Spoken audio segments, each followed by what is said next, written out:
tinkers itself into being.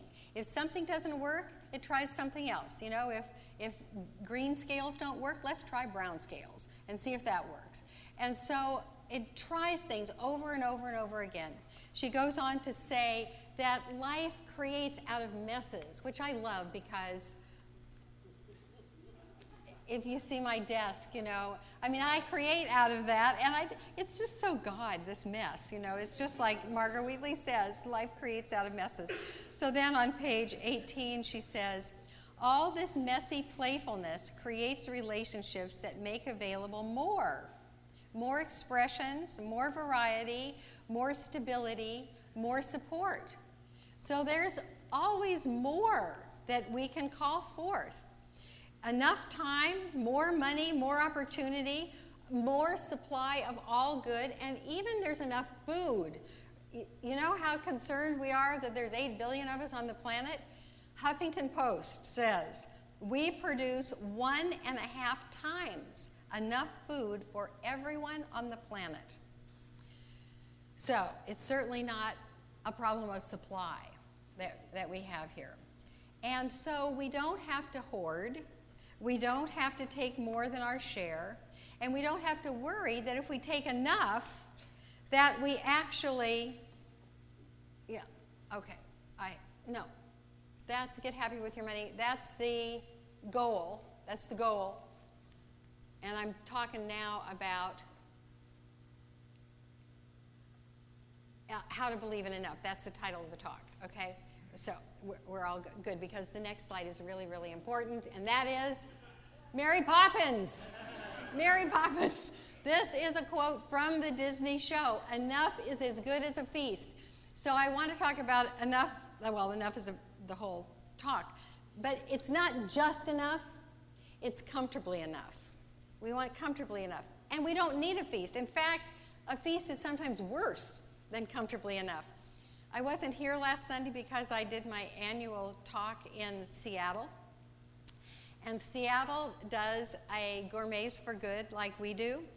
And I stayed with a pair of friends that I have there who did a Gourmets for Good that was Thanksgiving in July.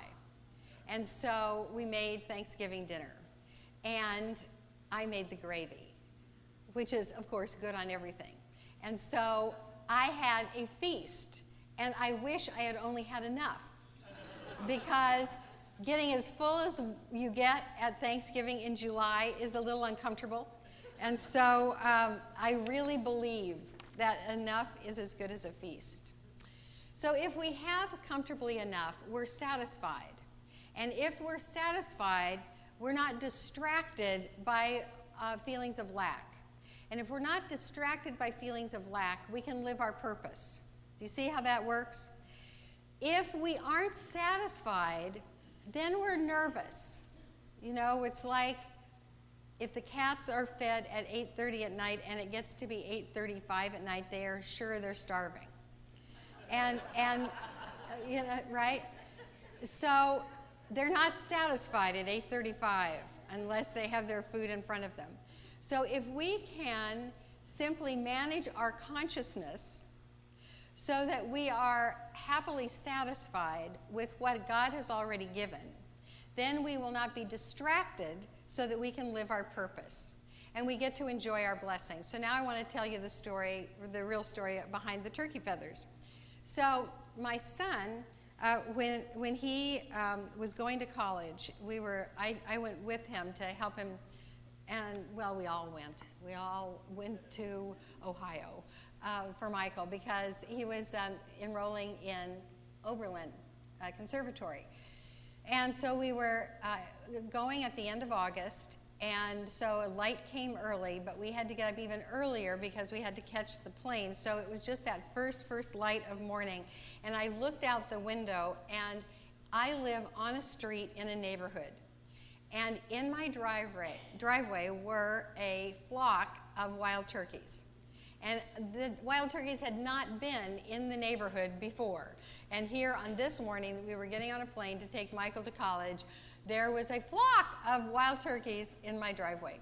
So we didn't have time to look up what wild turkeys meant, but boy, when I got to Oberlin, I went to the bookstore, and I went to, you know, the animal medicine books. And that's where I learned that wild turkeys are the symbol of all earthly blessings and the ability to accept them. See, that there's two pieces there. The blessings that are available and our ability to accept them. So turkey feathers are powerful medicine. And if you must have one, you can take one, but there's not enough for everybody. So if you really want that reminder, you can have one. So the lesson today is about finding satisfaction. So if we all found satisfaction, then we would believe there was enough, and we could just get on with life, okay? So you ready for these lessons here? Fine. The first is to build faith in enough. So Julia Cameron, who wrote The Artist's Way, wrote this other book, which has a great title, The Prosperous Heart and Creating a Life of Enough. And what she says is in the introduction, people think of prosperity as a fiscal bottom line. When I have X amount of money, I will feel better. The truth is that prosperity is a spiritual bottom line, and the formula should actually be, when I have X amount of faith, I will feel better. So abundance, prosperity, satisfaction, enjoying the enough that you have is a function of faith and consciousness. If you believe it, you'll see it. That's the title of a Wayne Dyer book. If you believe it, you'll see it. So in order to assist ourselves in increasing our faith in enough, we look at all the enough things. I'm going to go backwards here for a moment. See these blossoms? Anybody who would see those trees would not lack for blossoms. That is an example of enough. So you can think of examples of enough all day long. I have enough roses. We all have enough waves in the ocean. We all have enough breaths. And so we think about what we already have enough of, and then our faith grows. It's as simple as that. So I have my words. Jim Huntley has his words. He has a great story about this. So I want Jim to come up and share for a couple of minutes. Didn't I set you up? Oh, you set me up, girl. Can you hear me? Yeah, it's coming. Is it on? It's okay. Karyl invited me to speak. I turned her down last night. I texted her at 6 o'clock, said, I cannot do this. She didn't even respond. It's like, oh my God. And then an hour later, I said, all right. I texted her again. I said, all right, I'll do this. So the fact that I'm up here talking about this subject is hilarious. 2 years ago, how long have we been here? About 2.5 years? 2 years ago, I would have described myself charitably as a neurotic tight ass about money. Delfino, I think, just offered an amen to that. This had no basis in reality. I have had, and I continue to have, a wonderful career. I have really never lacked for anything. But inside there was this little voice that said, oh my God, if I make a false move, the floor will fall out, the roof will cave in, I'll be on welfare, and I'll be buried in a pauper's grave. I kept confessing these things to you now in public. So Francine is not here, is she? not No, today. so 2 years ago I took Foundations with Francine, a life-changing experience. Life-changing because 2 years later, I'm starting practitioner training this fall. We got to a section where we were supposed to stand up in front of everyone and talk about our relationship with money. Oh God, shoot me now was my silent prayer, which was not answered. So I got up, I opened my mouth, and I said something to the effect of, it's pretty close, I said, money has always been for me a currency of pain, guilt, and retribution. Whereupon I burst into tears and sat down. Oh. 2 years later, when I took Principles of Financial Freedom with Posi, a class that I would recommend to everyone, between those 2 points in time, something had shifted so radically. By the way, this came about because I was in Karyl's office and I wrote a check for like 10 times what I would have written 2 years ago, and it felt so joyful. We got to talking a little bit about that. So somewhere between in those 2 points of time, something changed so radically. Such that now I give money so freely, I send it out so joyfully, and I don't worry about it. So Karyl asked me to stand up here and tell you how I did this, and honestly, I can't. I don't have a clue, except to say that being here, absorbing these spiritual principles, taking classes, and if you haven't taken a class in this community, you are missing a life-changing experience. I would say it allowed me to allow God to start to take down these walls brick by brick, walls that I had built up so carefully over such a long time. I'm so good at that. And all of a sudden, without my quite realizing it, it then extended to include the most fearful, one of the most fearful aspects of my life, money. One of the things that practitioners said all the way along which just irritated the hell out of me at first was, you know, you don't actually have to work so hard at this stuff. What? Of course I have to work hard at it. But I didn't. It happened, and now I have an Excel spreadsheet at home on which I track every expenditure. Delfino calls this the spreadsheet from hell. But it works for me, and I've always done it, and I still do it. It's a little OCD. But 2 years ago, here's the kicker. I work for an idealistic, undercapitalized social service agency in Berkeley. The only raise I've had in the last 2 years was 2.9%. So it's not that there's any more money flowing through my bank account. But I look at that same spreadsheet now, and all I see are possibilities. Well, my goodness, look what I can do. I can give this away. Look what I can do over here. Look what I'm planning for, saving for, to realize. It is a profound difference. I honestly don't know what else to say. This is good. You've done really, really well.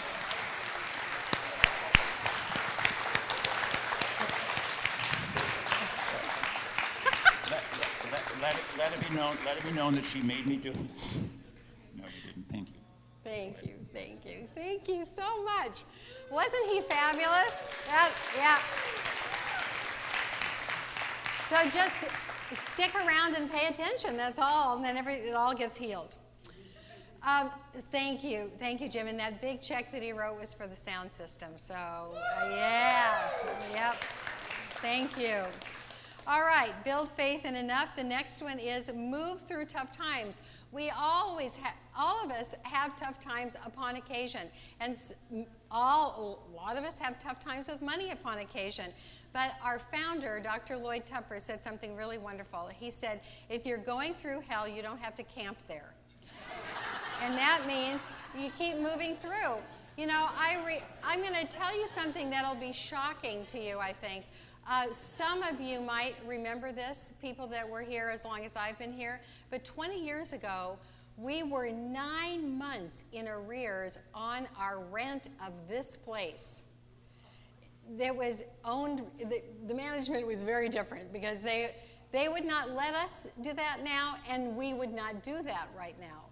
But ever again. But we went through that tough time. That means we kept going. That aphorism from our teaching that says, treat and move your feet, it means pray and then do something. And when we pray and do something, wonderful things happen. So managing your beliefs and feelings and actions are very important. And I just want to read this one thing from the Cameron book again. This might be something that you've gone through. A colleague of mine lost her entire fortune to a Ponzi scheme run by a nefarious financier. On the day he went to jail in handcuffs, she didn't know whether she could keep her house. Her available liquid assets were so low that she was terrified to spend a dime. And what happened? Friends, family, colleagues, strangers reached towards her, offering to bring her and her husband into their homes, offering to give them money, offering to cook, to lend, to listen. The generosity of the people around her stunned her. But I was not surprised. She is a leader who has always been generous with her knowledge, her vulnerability, her wisdom. Her good, her prosperity was coming back to her tenfold. So that's what happens. You believe it, and that's what happens. Next is look for the good and praise it. Every single circumstance that conforms to abundance, weigh it heavy and give thanks for it. If you have a lot of problems, there's one thing that you're grateful for. I'm sure. Think of it right now. Think of one thing that you're grateful for. That can be your salvation. To think of that when you're tempted to go to fear. And the more you break that circuitry of the fear response, you know, that loop, oh my God, oh my God, oh my God, when you break that fear response and go to what it is that you're grateful for, that becomes your go-to place all the time, and your life has changed. This is an important one. Avoid looking for unfairness. So this is something that kind of gets mixed up with money. You know, it's not fair that somebody has more money than you. It's not fair what happened to your investment. It's not fair that the people in, you know, the White House, whatever, what the government is. There's this thing that happens on Facebook, and I imagine that it happens, and I know it happens in conversations because I've had conversations like this. Somebody posts something about the horribleness of the opposing party. And then many, many, many people agree. And it's like the people who post, it's analogous to parents. The analogy is when you have a child who's messy, there's something in us that says, if I just point it out to them, they'll change. So you say, your room is a pig pen. Now, do you think that causes them to go clean it? No. It affirms that their room is a pig pen and they are too. So when you post on Facebook some horrible thing about the opposition, I think that the assumption is, I'm going to get agreement on this and then somehow it's going to change. No. It solidifies into the experience of unfairness. It solidifies into the heated consciousness of it's not fair or they're bad. And so I would ask you to think about what you pass on in conversation or in social media, and don't pass it on unless you want more of it. Thank you very much.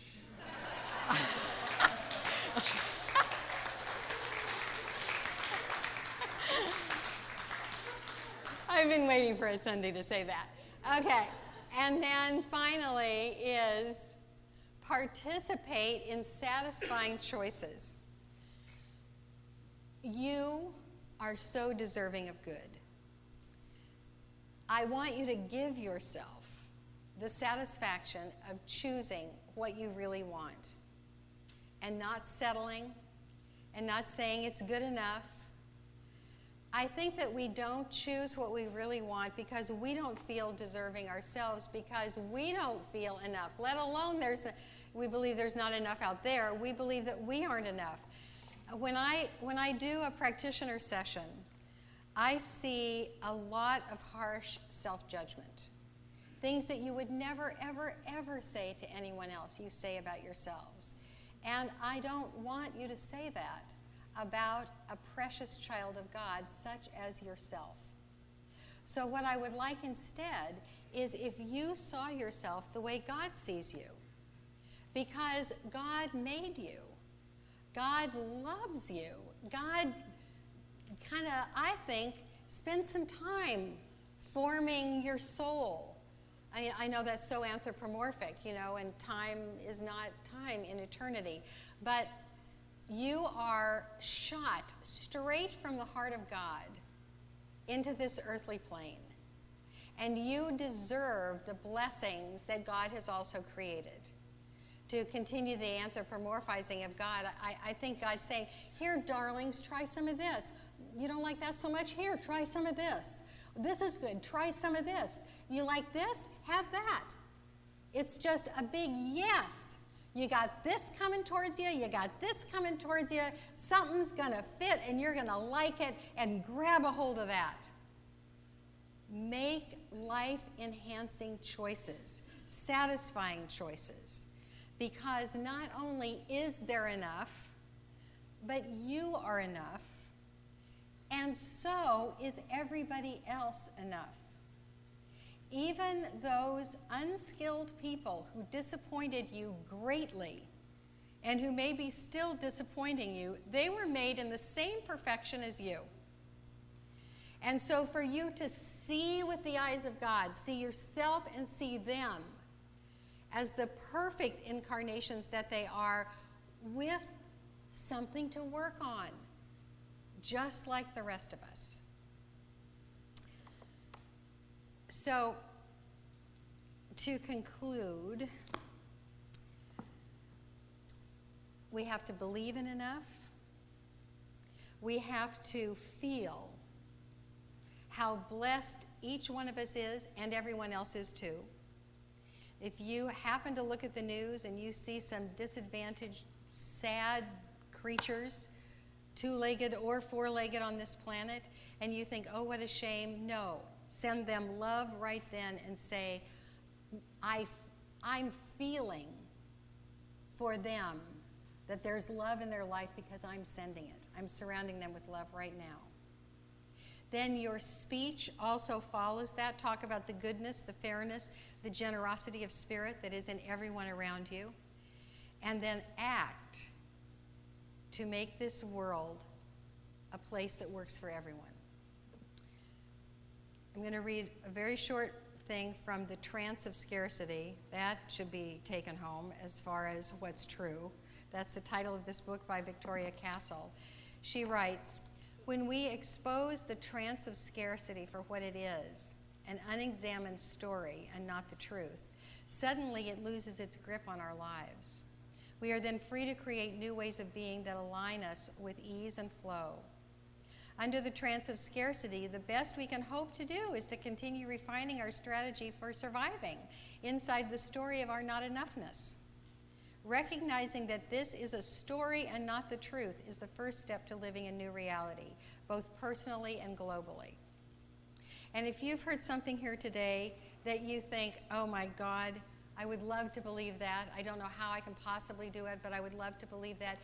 Please get a prayer at the end of service, because our practitioners will take you on the next step in your growth in consciousness. And for those of you who have no issue with money and would like the going deeper, this is for you, and that is, I see enough of everything for myself and everyone else. You do that for all of us, and we will have a world that works for everyone. So now let's do the inner work.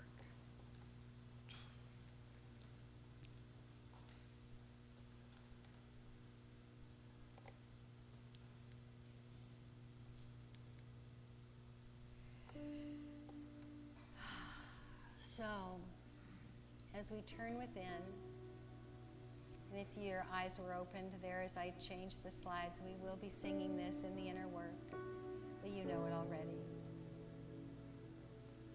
Make a basket in your lap with your hands and arms.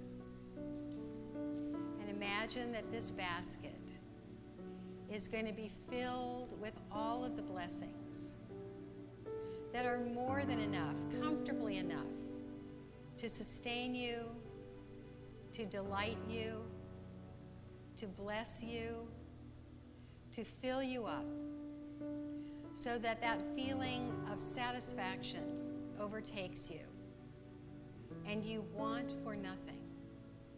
In fact, you are so full, wanting for nothing so much, that you are able to give back. Give from the overflow. So in this moment, receive the blessings of the relationships in your life. Receive the blessings from loved ones and family. Receive the blessings of children and relations.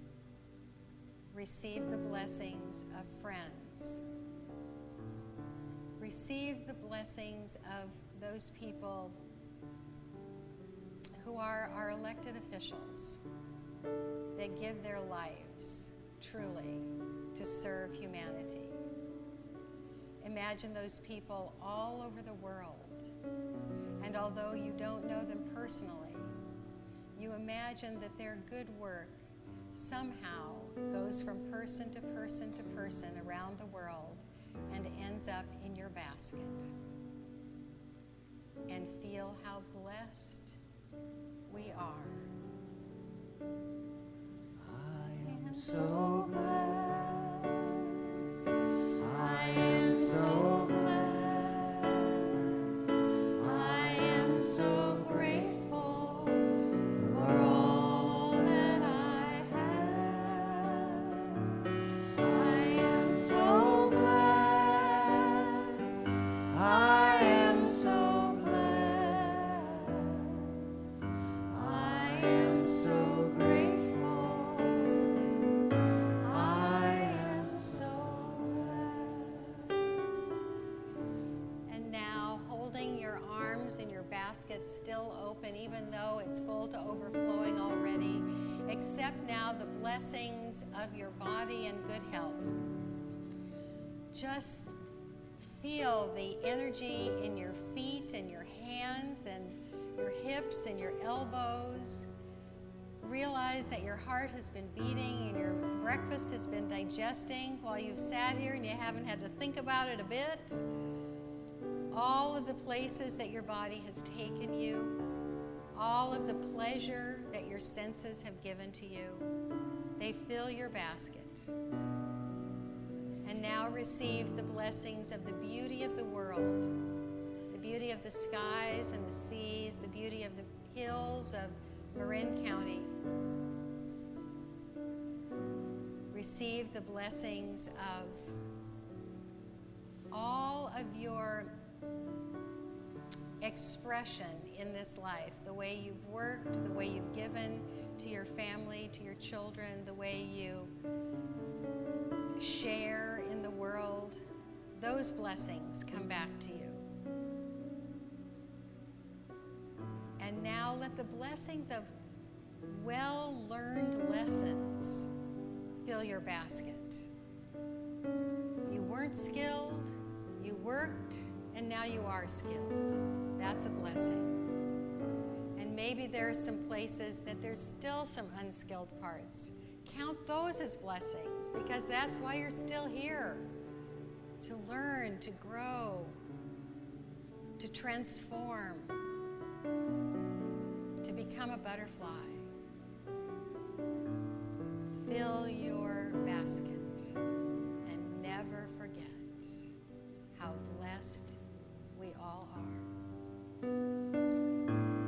I am so blessed. I am so blessed. I am so grateful for all that I have. I am so blessed.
Would the ushers please come forward?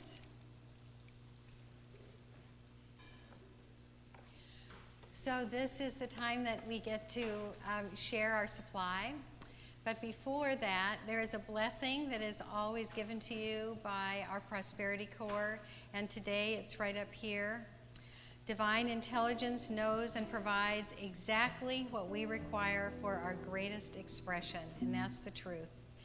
So as you prepare to give, I hope you give with joy. I hope you have that feeling of, I love this place, or at least, I love today, and I want to give to where I'm spiritually fed. So if you would repeat this with me. This gift I give is God in action. I now send it forth to bless and to prosper. I know that everywhere it goes, it is creating a world living in love, one heart and one thought at a time. And so it is. Would the ushers please receive the gifts?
Just like I had in my lap. That was so great.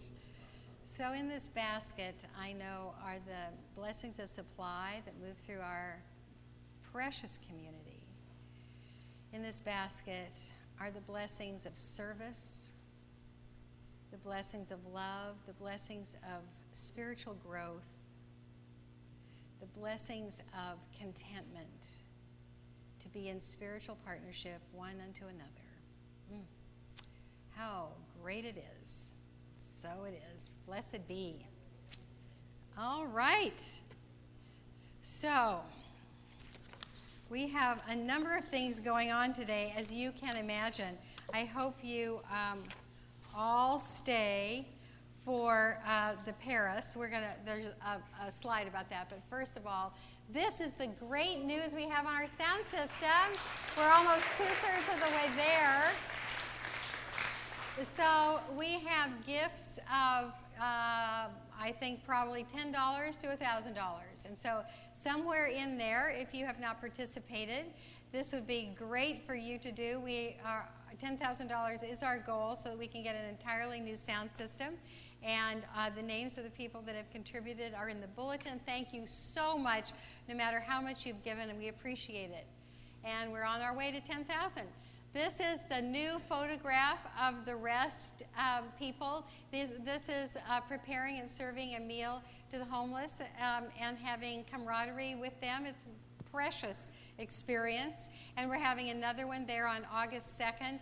Now, we don't have any sign-up sheets today because of the auction, and so if you see something that appeals to you, if you can just call the office or send us an email so that we know that you're signing up.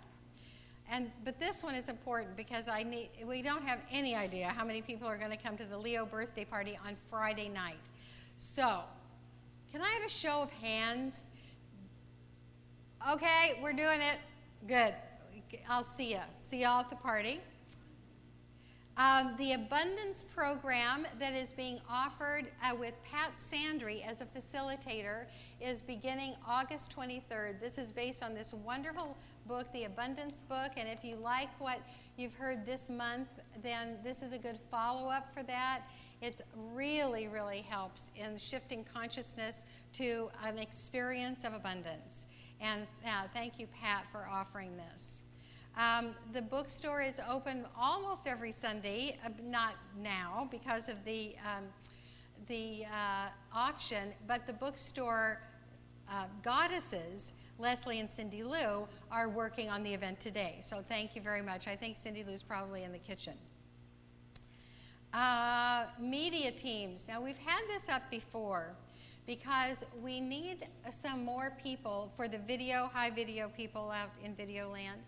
We need some more people on the video team because we've got 3 guys that do it all the time. That's compared to like 8 or 9 people on the altar team. So the rotation of the altar team is once every 8 or 9 weeks. So we would love it if you would volunteer to be on the rotation of the video. We would love it if you would be on the rotation of the sound team because we got 4 guys on the sound team that have done it forever. And then we have 1 person on the DVD team, the CD team, and that's Jerry Haas, who's been doing it since God was a pup. And so the entire media world of our community needs more people on it. So next week we'll have sign-up sheets, but think about that, okay? And they're pretty much all men that do this. So, ladies, what do you think about that? Let's integrate. And today we'll always have Paris. And so this is so amazing. I mean, it has grown and grown and grown and grown. So, Michelle Poley, are you in the house? She's in the kitchen. Michelle Poley has worked her patootie off. I am telling you, she has done everything for this, and with the help of Ceci, Fenn, and Pat Malone back there, and all of you who have donated more than $7,500 of auction items. This is fabulous. So stick around, have lunch with us, and Michelle.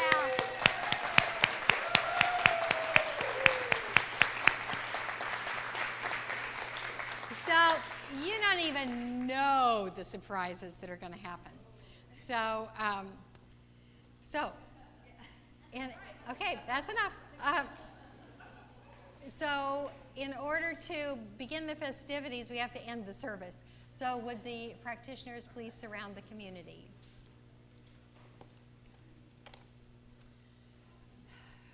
And may your heart be filled with the satisfaction of knowing that there is enough of every good thing for you and yours.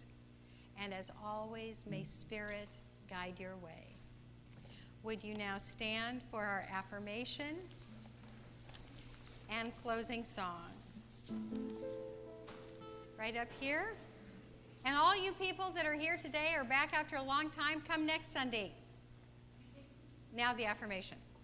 As a precious incarnation of God, I know I am supported to fulfill my life's purpose.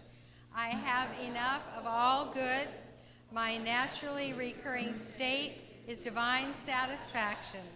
I am so grateful.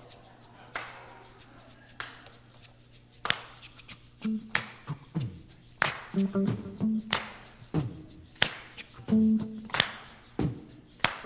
that? A 1, 2, a 1, 2.